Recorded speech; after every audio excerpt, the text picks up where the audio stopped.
Assalamualaikum warahmatullahi wabarakatuh. Sobat Kolak kuliah online ala kadarnya. Bagaimana kabarnya di hari Ramadan ke-7 ini? Alhamdulillah, gak terasa kita sudah melewati 1 minggu penuh ya. Semoga kita istiqomah selalu dan puasa yang kita telah lewati lakukan dengan sebaik-baiknya, diridhoi, diberkahi oleh Allah Subhanahu wa taala. Baik, kemarin hari ke-6 kita belajar surat Al-Maidah ya 8 tentang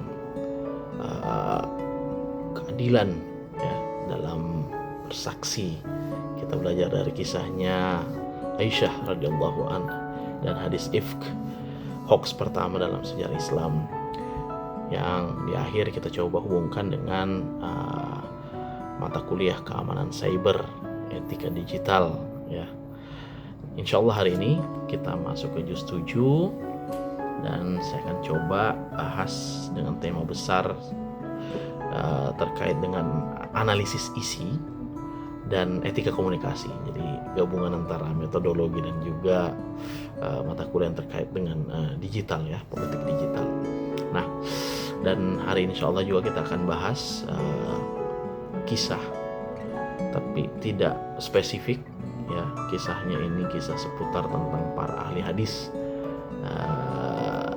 dan ilmu jar wa ta'dil ya, ilmu kritik sanad dan matan yang menjadi cikal bakal kalau boleh kita bilang dari metodologi penelitian modern ya. Insya Allah nanti kita akan coba hubungkan dengan metodologi penelitian baik itu di politik HI dan juga mungkin yang relevan dengan mata kuliah lain.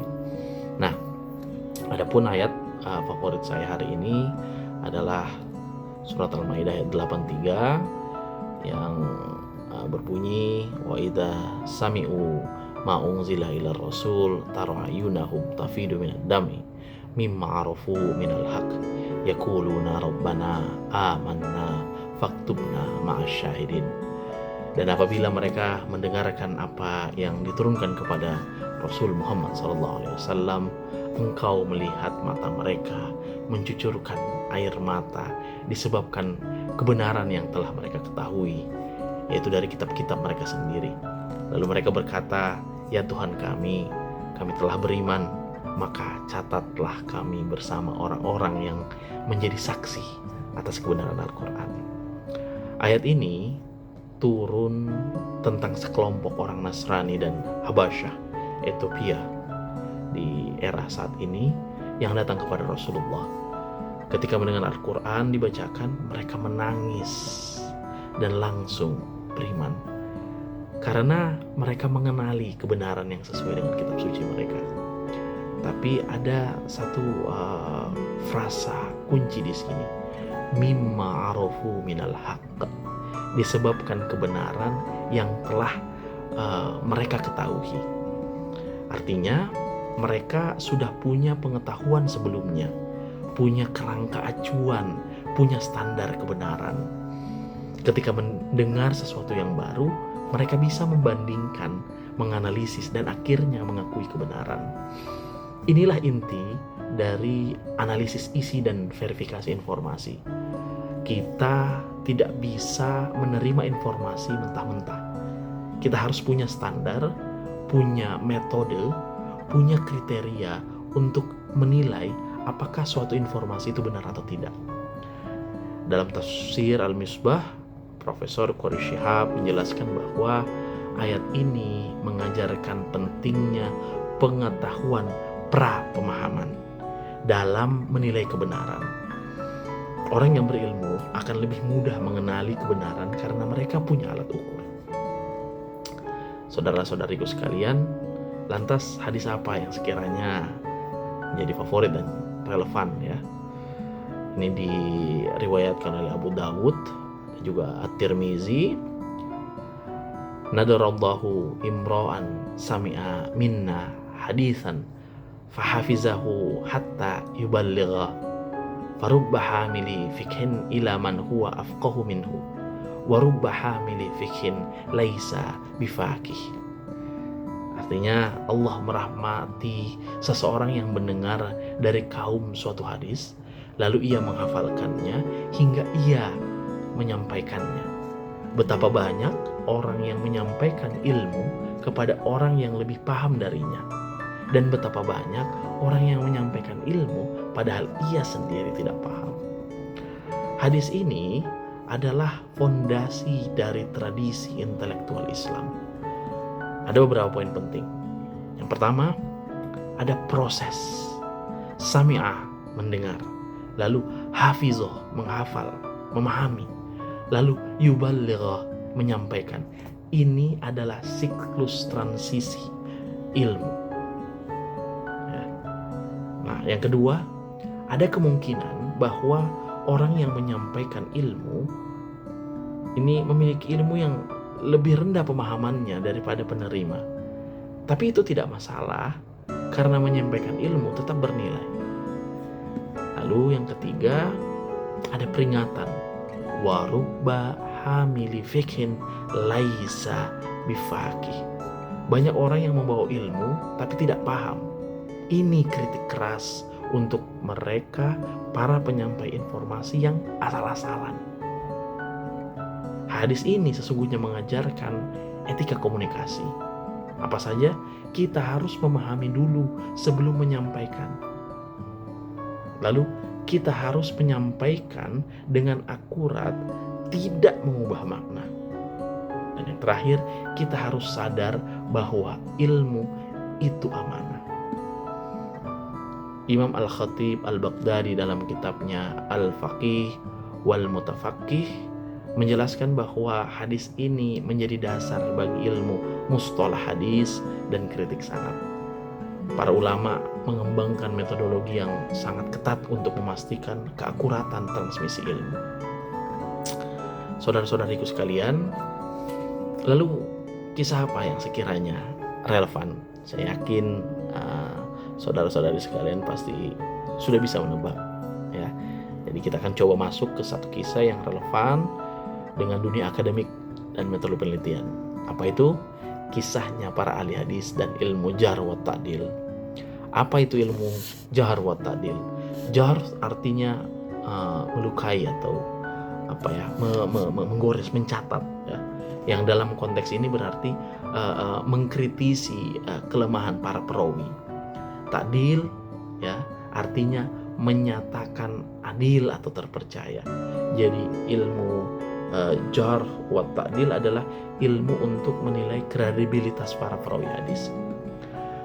Para ulama hadis mengembangkan sistem verifikasi yang sungguh sangat canggih.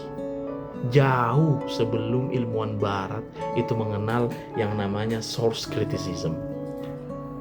Mereka tidak menerima hadis begitu saja. Ya, dengan ilmu ini mereka sehingga tidak membuat mereka itu menerima hadis dengan begitu saja, ya. Lalu lantas bagaimana? Nah, mereka meneliti. Kurang lebih ada beberapa aspek yang diteliti, mulai dari sanad dengan pertanyaan kritisnya, apakah rantainya bersambung, apakah setiap perawi benar-benar bertemu, ya, rantai periwayatan ini. Lalu yang kedua, identitas perawi, orang yang meriwayatkan, siapa namanya, di mana tinggalnya, dengan siapa ia belajar. Lalu kredibilitas perawinya, apakah ia jujur, apakah hafalannya kuat, apakah ia pernah berdusta. Lalu kualitas hafalan, apakah ia hafal dengan sempurna atau sering keliru. Lalu yang terakhir, kesesuaian dengan riwayat lain, triangulasi. Apakah hadis ini bertentangan dengan hadis yang lebih sahih? Nah, di antara ini semua saya kira yang masyhur ada Imam Bukhari, ya. Ini adalah salah satu contoh yang sempurna di mana beliau menghabiskan kurang lebih 16 tahun berkeliling dunia Islam dari Khurasan, Irak, Hijaz, Mesir, Syam ini untuk mengumpulkan hadis. Beliau mengumpulkan 600.000 hadis, tapi hanya memilih sekitar 7.000 yang masuk dalam kitabnya Sahih Bukhari. Bayangkan betapa selektifnya beliau. Kurang lebih berarti hanya sekitar 1% lebih, ya, dari total yang ia terima. Begitu juga dengan Imam Muslim. Bahkan ya ada beberapa yang menyatakan lebih ketat dalam kriteria ketersambungan sanad.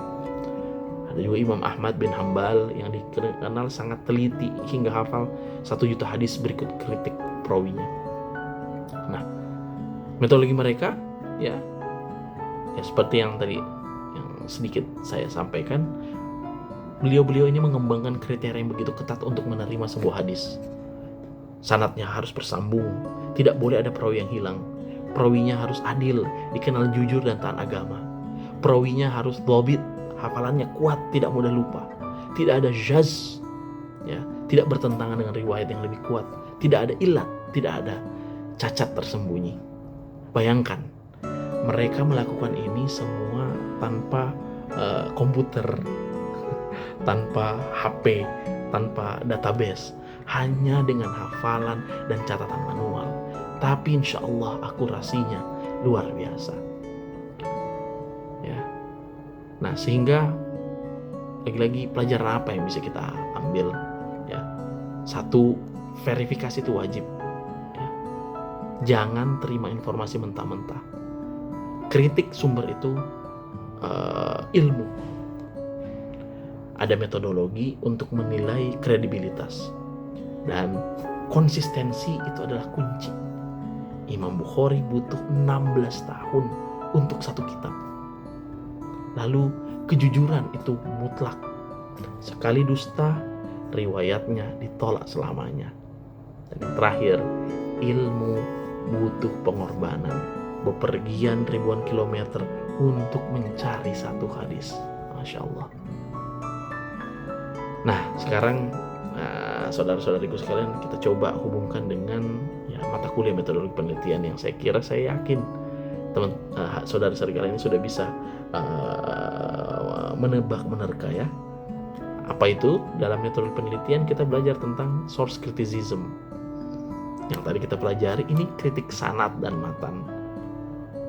Dalam metodologi penelitian kita belajar tentang content analysis. Ini adalah analisis matan hadis, kontennya. Lalu kita juga belajar tentang discourse analysis. Ini kita belajar tentang memahami konteks dan makna. Lalu kita juga belajar tentang historical method dalam metodologi penelitian. Hadis yang tadi kita bahas, kita pelajari tentang verifikasi peristiwa sejarah. Dan tadi yang sempat saya sampaikan, triangulasi. Hadis kita membandingkan dengan riwayat lain. Maka sesungguhnya surat Al-Maidah ayat 83 yang tadi pertama kali kita bahas, ini mengajarkan bahwa kita harus punya pengetahuan sebelumnya, pemahaman untuk mengenali kebenaran. Dalam penelitian politik HI yang saya geluti, ini disebut dengan apa? Literature review. Ya, kita harus tahu teori-teori yang sudah ada sebelum menganalisis data baru. Dan hadis yang kita bahas tadi yang menyampaikan ilmu, mengajarkan etika publikasi, kita harus paham dulu sebelum menulis, kita harus menyampaikan dengan akurat, tidak memanipulasi, dan kita harus siap dikritik oleh pembaca yang lebih paham. Ya tentu, dengan ini kita bisa melihat bahwa para ahli hadis ini mengajarkan sistem peer review sebenarnya. Peer review yang sangat ketat. Setiap hadis diperiksa oleh banyak ulama, kalau ada kelemahan akan diketahui. Ini persis ya seperti proses blind review dalam jurnal-jurnal ilmiah modern.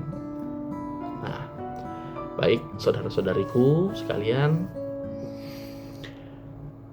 setelah membahas tadi ayat, hadis dan juga kisah, hari ini lagi-lagi saya coba merenung, mempertanyakan seberapa teliti saya dalam menerima informasi. Apakah saya sudah seperti Imam Bukhari ya, yang menghabiskan 16 tahun untuk memverifikasi sekian ratus ribu hadis, atau mungkin saya malah seperti orang yang asal share tanpa verifikasi. Lalu saudara-saudariku juga, saya menemukan makna baru bahwa metodologi penelitian yang saya ajarkan, yang sama-sama kita pelajari, ternyata berakar dari tradisi keilmuan Islam yang panjang. Ilmu yang tadi saya bahas, jarh wa ta'dil, adalah cikal bakal dari source criticism. Ya, Imam Bukhari mungkin bisa jadi kita nobatkan sebagai bapak dari systematic review. Ini membuat saya bangga sekaligus malu bangga karena Islam punya tradisi intelektual yang hebat, malu karena kadang saya sendiri lalai menerapkannya. Dan terakhir, saya juga merasakan ada kebahagiaan ya saat menyadari bahwa ilmu itu bersambung, bahwa para ulama hadis kurang lebih 12 abad lalu telah meletakkan fondasi yang masih kita gunakan hari ini, bahwa meneliti, mengkritisi, dan memverifikasi adalah bagian dari ibadah. Kebahagiaan ini adalah saat kita bisa menjadi bagian dari mata rantai ya, transmisi ilmu yang jujur dan bertanggung jawab. Baik, hari ini kita sudah pelajari tadi surat Al-Maidah 83 ya, tentang mengenali kebenaran dengan ilmu, hadis, Allah merahmati orang yang mendengar lalu menyampaikan, kisah tadi, kisah para ahli hadis, dan ilmu jarh wa ta'dil, dan coba koneksi terhadap metodologi penelitian ilmiah. Insyaallah besok kita akan lanjut. Ini dari satu kolak ke kolak yang lain kayaknya makin panjang ya. Tapi ya lagi-lagi insyaallah semoga ini semua bernilai bagian dari ibadah, khususnya ini di bulan Ramadan ya. Insyaallah besok kita akan lanjut di Ramadan yang ke-8. Sehat-sehat semuanya, dan tentu saja jangan lupa tadarusnya istiqomah, refleksinya didalamkan ya, diperdalam, bahagianya dirasakan. Dan khusus ya di hari ini setelah mendengarkan tadi sedikit kolaknya ya, teliti sebelum percaya, verifikasi sebelum share, sehingga kita bisa menjadi penerus Imam Bukhari yang selektif, teliti, dan bertanggung jawab.